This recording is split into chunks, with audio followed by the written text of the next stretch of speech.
नमस्कार, news capital express में आपका स्वागत है। मैं हूं आपके साथ दीप्ति। आइए शुरुआत कर रहे हैं ताज़ातरीन खबरों के साथ। सैम ग्लोबल यूनिवर्सिटी रायसेन में इंडियन यंग इन्वेस्टर और इन्वेस्टर चैलेंज का उद्घाटन सोमवार को राज्यपाल मंगू भाई पटेल ने किया। इस आयोजन में देश के 5 राज्यों के 14 से 30 वर्ष तक के इनोवेस्टर ने मॉडल्स का प्रदर्शन किया। इस मौके पर राज्यपाल मंगू भाई पटेल ने सैम विश्वविद्यालय द्वारा आयोजित जीनियस 21 परीक्षा के 12वीं के छात्र छात्राओं में से चुने गए प्रथम, द्वितीय व तृतीय पुरस्कार विजेताओं को पुरस्कृत किया। 12वीं में प्रथम पुरस्कार की विजेता तेजस्विनी वर्मा को 1 लाख रुपए, द्वितीय पुरस्कार के रूप में आयुष कुशवाहा को 50,000 रुपए व तृतीय पुरस्कार के रूप में अभिषेक श्रीवास्तव को 25,000 रुपए का पुरस्कार दिया गया। वहीं 11वीं कक्षा में पहले पुरस्कार के रूप में अभिलेष पाल को 25,000, दूसरे पुरस्कार में सपना मीना को 11,000, तीसरे पुरस्कार में अमन गुप्ता को 7,000 रुपए का पुरस्कार दिया गया। इस मौके पर राज्यपाल ने शिक्षा, चिकित्सा, रिसर्च और डेवलपमेंट, आर्किटेक्ट, इंटरप्रेन्योर आदि के क्षेत्रों में विशिष्ट योगदान के लिए doctor Sanjeev Verma, doctor Umesh Shukla, Ajit Lalwani, advocate Vijay Chaudhary, doctor RS Goswami, doctor RS Rajput, mister Venkatesh Goyal, doctor Sharad Saklecha, doctor Sunita Jaju को जीनियस 21 से सम्मानित किया गया। बेहद हर्ष का अनुभव कर रहे हैं हम लोग कि आज सैम ग्लोबल यूनिवर्सिटी में महामहिम जी का आगमन हुआ और ये हम पूरे सैम परिवार के लिए बहुत ही गौरव का दिन है।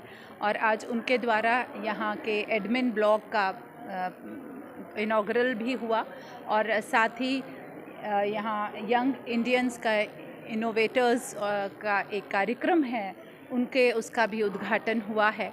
साथ ही जीनियस 2021 का जो 30,000 स्टूडेंट्स ने यहाँ ऑनलाइन प्लेटफॉर्म पर 12th और 11th के स्टूडेंट्स ने last year Sam global university के तहत यहाँ एक एग्ज़ाम दिया था, उसके प्राइज़ विनर्स का भी यहाँ पर उन्होंने पुरस्कार वितरण किए, जिसमें फर्स्ट प्राइज़ 1 लाख रुपए था और सेकंड प्राइज़ 50,000, थर्ड प्राइज़ 25,000।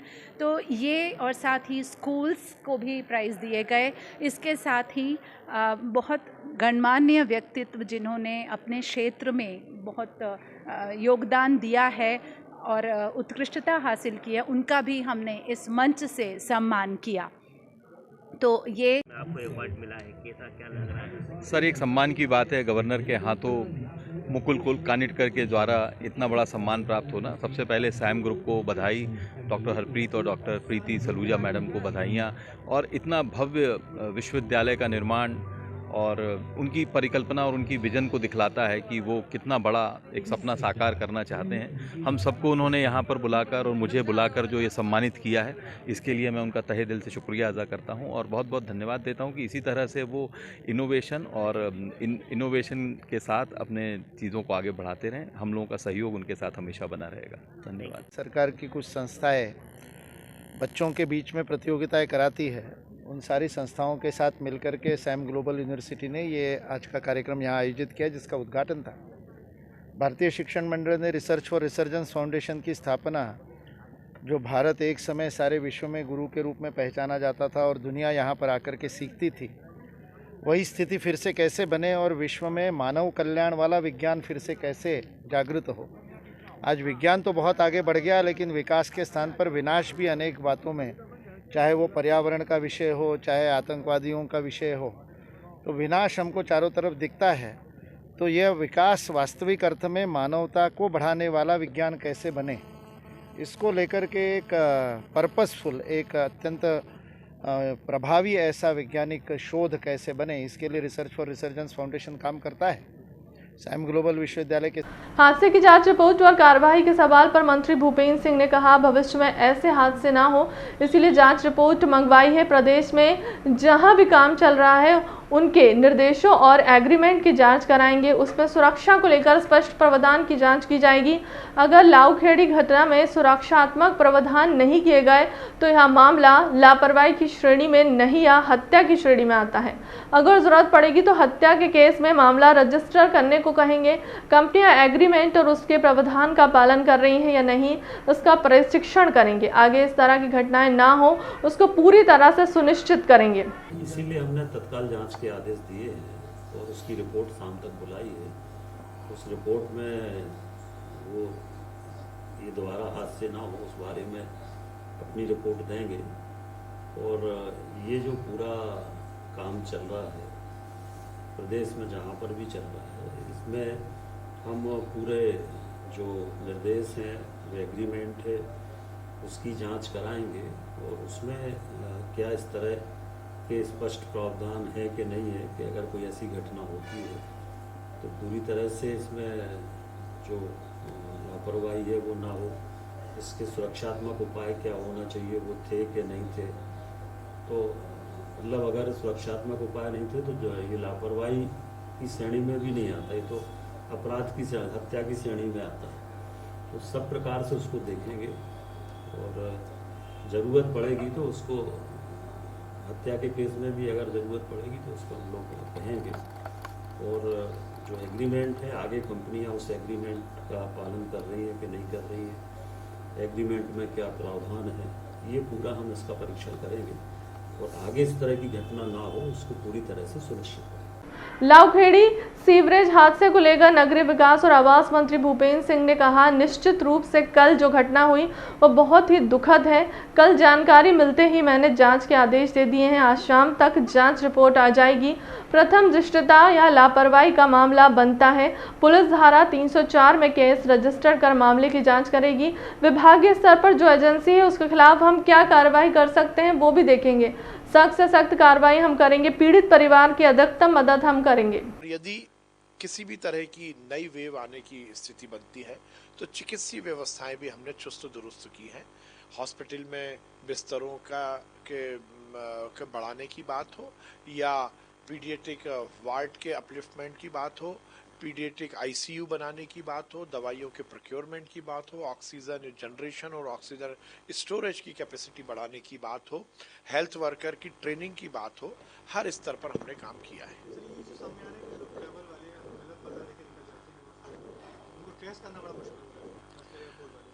देखिए इस बारे में और हमने सख्ती से ये सुनिश्चित किया है कि कोई भी बाहर से आने वाले व्यक्ति की हम ट्रैकिंग सुनिश्चित कर सके, इसकी व्यवस्था हम कर रहे हैं। और ऐसी कोई बहुत स्थिति नहीं है जिसमें हम ये कह सकें कि लोग गलत पता दे रहे हैं, क्योंकि लोग स्वयं भी मानते हैं कि वो और अपने परिवार को यदि वो सुरक्षित रखना चाहते हैं तो उनको निश्चित रूप से ये सुनिश्चित करना पड़ेगा कि वो संक्रमण की चपेट में ना आए।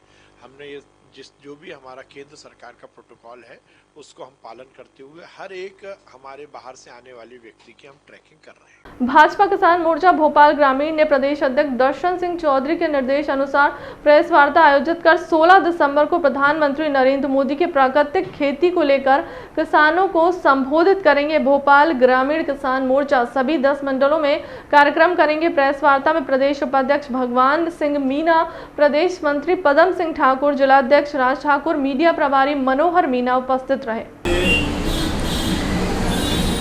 हमारे देश के यशस्वी प्रधानमंत्री माननीय नरेंद्र मोदी जी का ये आग्रह है कि देश के अंदर जो हमारी भारत की परंपरानुसार खेती होती थी, प्राकृतिक खेती, गो आधारित खेती, उस खेती की परंपरा को धीरे धीरे देश से किसान भूलते जा रहे हैं और रासायनिक खादों का और पेस्टिसाइड का इतना भरपूर इस्तेमाल हो रहा है जिससे खेती की उर्वरक क्षमता समाप्त हो रही है।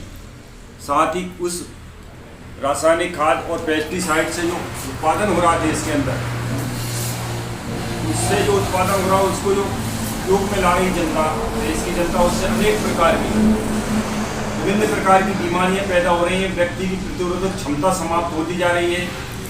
स्वास्थ्य की दृष्टि से बहुत विपरीत प्रभाव उस उत्पादन को खाने से पड़ा, अनाज को खाने से पड़ा। या अनाज हो, फल हो, सब्जी हो, या जो भी उत्पादन खेती से संबंधित हैं, उनके उत्पादन से बहुत विपरीत प्रभाव स्वास्थ्य के ऊपर पड़ रहा है, देश की जनता के ऊपर, जिसके कारण लोग बीमार हो रहे हैं और उसके कारण से एक अस्वस्थ भारत का निर्माण हो रहा है धीरे धीरे। तो मोदी जी चाहते हैं अस्वस्थ से स्वस्थ भारत का निर्माण हो, निरोग भारत रहे। शक्तिशाली भारत तब होगा जब यहाँ का व्यक्ति ताकतवर और शक्तिशाली होगा। उसके लिए ये पेस्टिसाइड और उर्वरक से उत्पादन हुई वस्तुओं के उपभोग की बजाय प्राकृतिक खेती, शून्य बजट की खेती, जिसमें कोई लागत नहीं हो, ऐसी खेती के खेती के कार्य को सुचारू रूप से करने के लिए पूरे देश में अभी एक बहुत बड़ा सेमिनार आनंद गुजरात में चल रहा है, जिसमें 3 दिन का 14, 15, 16 दिसंबर को वो चल रहा है कार्यक्रम इस समय, जिसमें देश के कृषि वैज्ञानिक, कृषि अर्थशास्त्री, उन्नत कृषक और जो भी प्रगतिशील किसान इस दिशा में काम कर रहे हैं या जो करने की योग्यता रखते हैं, जो जानकार हैं इसके, वो सारे लोग वहाँ पर भाग ले रहे हैं उसमें। और 16 तारीख को उस सेमिनार को, जो आनंद में जो सेमिनार चल रहा है गुजरात आनंद में, उस सेमिनार को माननीय प्रधानमंत्री नरेंद्र मोदी जी संबोधित करने वाले हैं। तो भारतीय जनता पार्टी और भारतीय जनता पार्टी किसान मोर्चे ने ये निर्णय लिया है जब प्रत्येक मंडल केंद्र पर उस प्रधानमंत्री जी के संबोधन को, जो बहुत राष्ट्रहित संबोधन है, बहुत जरूरी है देश के लिए, किसानों के लिए बहुत जरूरी संबोधन को देश के प्रत्येक किसान को, प्रत्येक भारतीय जनता पार्टी के कार्यकर्ताओं को उसको सुनाने की व्यवस्था करेंगे। प्रधानमंत्री नरेंद्र मोदी के उत्तर प्रदेश के दौरे के दौरान ट्रैफिक रुक जाने पर एक बच्ची का वीडियो बनाकर ट्विटर पर डालने वाले पत्रकार की शामत आ गई है। अनमोल प्रीतम को लगातार पुलिस वीडियो डिलीट करने के लिए दबाव डाल रही है और परिवार को पुलिस प्रशासन कह रहा है। नमस्कार दोस्तों, मेरा नाम अनमोल प्रीतम है और आज गोरखपुर में प्रधानमंत्री की रैली के दौरान जो ट्रैफिक में एम्बुलेंस फंसी थी, जिसमें एक बेटी तड़प रही थी, वो वीडियो मैंने ही शूट किया था और ट्विटर पर डाला था। तब से वो वीडियो वायरल है। लेकिन उसके बाद क्या हुआ आपको नहीं पता होगा। उसके बाद हुआ ये कि गोरखपुर पुलिस मेरे पीछे पड़ गई। गोरखपुर पुलिस मुझसे चाहती है कि मैं वो वीडियो डिलीट कर दूं और गोरखपुर पुलिस सिर्फ यहाँ तक नहीं मानती, गोरखपुर पुलिस मेरे घर तक जाती है। मेरे गांव में एसओ जाते हैं, एसएचओ जाते हैं और एक बार नहीं कई बार जाते हैं। वो वहां पर मेरी फैमिली पर दबाव बनाया जाता है कि किसी तरह मैं वो वीडियो डिलीट कर दूं। मुझे ढूंढा जा रहा है, गोरखपुर के तमाम होटलों में मुझे ढूंढा जा रहा है। मुझे इलीगली अरेस्ट करने की कोशिश हो रही है कि किसी तरह से मैं वो वीडियो डिलीट कर दूं। मेरे ऊपर इतना प्रेशर बनाया जा रहा है, इतना प्रेशर मैंने आज तक फील नहीं किया, क्योंकि इस बार यूपी पुलिस मेरे साथ बहुत ही गंदा खेल खेल रही है। यूपी पुलिस एक सच दिखाने के लिए सिर्फ मुझे और मेरे फैमिली को टॉर्चर करने के हद तक परेशान कर रही है। इस तरह का दबाव बनाया जा रहा है। मेरे फैमिली को क्यों इन्वॉल्व कर रही है यूपी पुलिस, मैं जानना चाहता हूँ। क्या सच दिखाना गुनाह हो गया है? प्रधानमंत्री की रैली में अगर कोई एम्बुलेंस फंसा है और इसकी वीडियो मैं बनाता हूँ और सोशल मीडिया पर डालता हूँ, तो इसकी सजा ये होगी कि यूपी पुलिस के अधिकारी मेरे घर जाएंगे, मेरे परिवार वालों पर दबाव बनाएंगे कि मैं वो वीडियो डिलीट कर दूं। ये किस तरह का कानून व्यवस्था है? ये योगी जी क्यों कर रहे हैं ऐसा? क्या इस सूबे के इतने बड़े मुख्यमंत्री एक शख्स से डर जा रहे हैं? क्या इतने बड़े देश के प्रधानमंत्री एक 2 मिनट की वीडियो से इतने डर जा रहे हैं? मेरे घर पे पुलिस क्यों भेजी जा रही है? अगर उस रिपोर्ट से आपत्ति, अगर यूपी पुलिस को लगता है कि मैंने वो वीडियो गलत बनाई है, तो यूपी पुलिस मुझसे बात करे, मैं सारे प्रूफ दूंगा। मेरे फैमिली को क्यों इन्वॉल्व किया जा रहा है? मेरे घर पर पुलिस क्यों जा रही है? मेरे गांव में एसओ और एसएचओ क्यों जा रहे हैं? मैं पूरे देशवासियों से बस ये बताना चाहता हूं कि प्लीज मेरी मदद कीजिए। मुझे नहीं पता कि यूपी पुलिस मेरे साथ सुबह तक क्या करने वाली है, क्योंकि मुझे ये इन्फॉर्मेशन मिली है। अनुसूचित जाति जनजाति अधिकार संघ द्वारा भोपाल के रविंद्र भवन में विगत दिनों प्रांतीय सम्मेलन का आयोजन किया गया है। इसमें ब्लॉक, तहसील और जिला स्तर से पदाधिकारियों ने भाग लिया। यह सम्मेलन के माध्यम से अजाक्स पदाधिकारियों ने अपनी 11 सूत्रीय मांगों को लेकर विचार विमर्श किया। साथ ही पदोन्नति में आरक्षण, बैकलॉग के पदों पर भर्ती, आउटसोर्सिंग खत्म किए जाने की मांग के अलावा कई अन्य विषयों पर विचार विमर्श किया गया और तय किया गया कि अजाक्स जनवरी माह में मुख्यमंत्री शिवराज सिंह चौहान को ज्ञापन सौंपेंगे। याद फिर भी मांग नहीं है मानी तो फरवरी में जिले और तहसील स्तर पर आंदोलन किया जाएगा। सम्मेलन आयोजित किया गया था। सम्मेलन ये मध्य प्रदेश अजाक्स के द्वारा ब्लॉक अध्यक्ष, तहसील अध्यक्ष, जिला अध्यक्ष, संभाग अध्यक्ष एवं प्रदेश की कार्यकारिणी की एक विचार मंथन किया जा रहा है। पिछले कई दिनों से पदोन्नति में आरक्षण का प्रकरण सामान्य प्रशासन विभाग में लंबित है। 1,04,000 से अधिक बैकलॉग के पद खाली हैं। जिलों में हमारे अनुसूचित जनजाति के लोगों को जनसंख्या के अनुपात में कलेक्टर, एसपी एवं संभाग में कमिश्नरों की पदस्थापना नहीं की जा रही है। हमारे वरिष्ठ अधिकारियों के साथ भेदभाव किया जा रहा है। इन सब प्रकरणों को लेके हम विचार मंथन कर रहे हैं और विचार मंथन करने के पश्चात ये सभी लोगों में भारी आक्रोश है जिलों में कि इस समय अनुसूचित जनजाति में लगातार प्रताड़ना की घटनाएं बढ़ रही हैं और पुलिस प्रशासन उसमें प्रभावी कार्रवाई नहीं कर रहा है। सामान्य प्रशासन विभाग ने जो गोरकेला जो सुप्रीम कोर्ट के वकील हैं और मध्य प्रदेश के स्पेशल काउंसिल भी हैं, उनसे पदोन्नति नियम का ड्राफ्ट तैयार किया था। वो 2017 में तैयार करवाया था और जिसमें सुप्रीम कोर्ट के retired justice mister Singhvi GS Singhvi एवं हाई कोर्ट के retired chief justice mister Gupta ने अपने ओपिनियन में दिया है कि श्री गोरकेला ने जो नियम बनाया है, ड्राफ्ट तैयार किया है, वह सुप्रीम कोर्ट के निर्णय एवं संविधान के मुताबिक है। इसके बावजूद भी समान प्रशासन विभाग उसको लागू नहीं कर रहा है, माननीय मुख्यमंत्री जी को गुमराह कर रहे हैं, जिससे सभी वर्गों की पदोन्नतियां रुकी हुई हैं। दूसरा, SC/ST के 1,04,000 के जो पद खाली हैं, यदि वो भर जाएंगे तो लगभग 1,04,000 से अधिक परिवार गरीबी रेखा से ऊपर उठ जाएंगे। और हमारे कई मसले हैं जिसमें बेरोजगारों को ये आउटसोर्सिंग में रिजर्वेशन आउटसोर्सिंग समाप्त करने के लिए माननीय मुख्यमंत्री जी से निवेदन किया था और यदि किसी कारण से आउटसोर्सिंग अपरिहार्य है तो उसमें आरक्षण लागू किया जाए, निजी क्षेत्र में आरक्षण लागू किया जाए।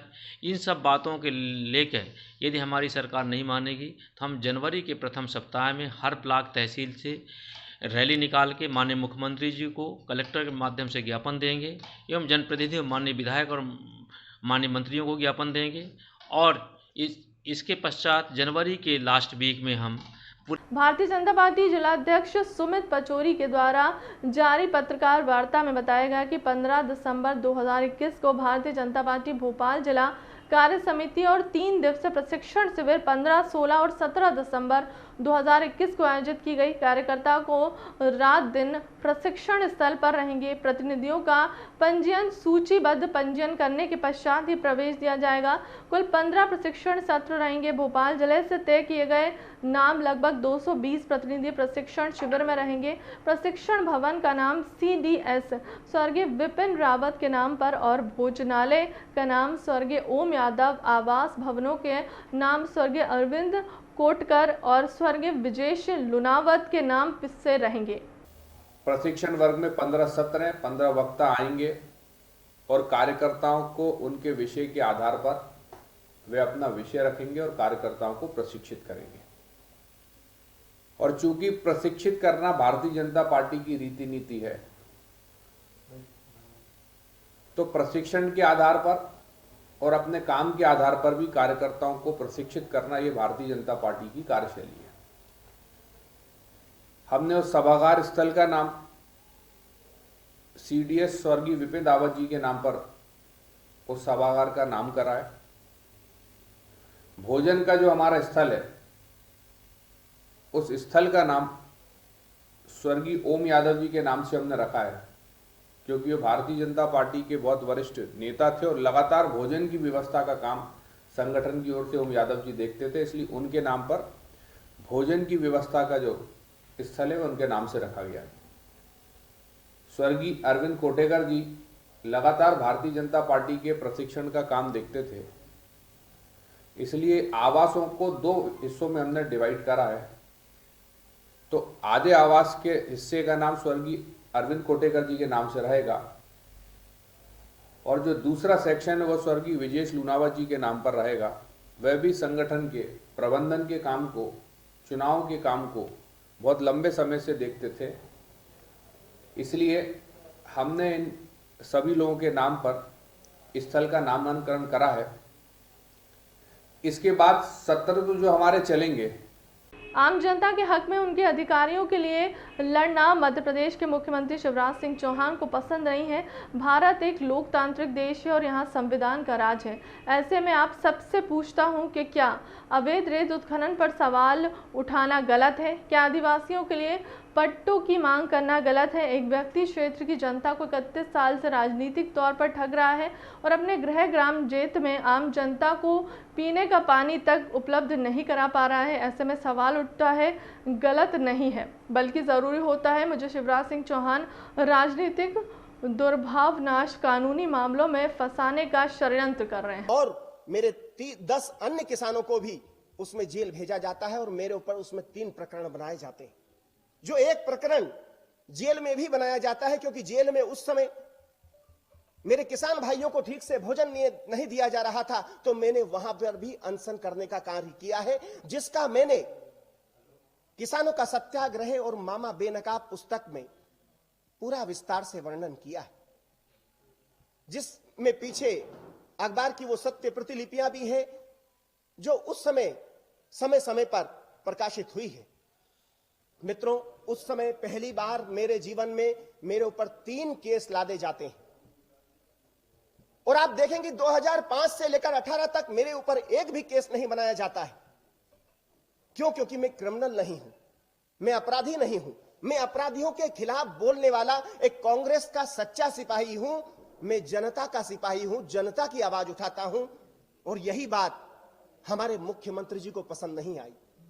आपको उन विषयों की ओर लेके जाऊंगा जो मेरे जीवन में सत्य घटना के रूप में मुझे सामना करना पड़ा है। आपको उन विषयों की ओर लेके जाऊंगा जो मेरे जीवन में सत्य घटना के रूप में मुझे सामना करना पड़ा है। प्रदेश कांग्रेस कमेटी के इस भव्य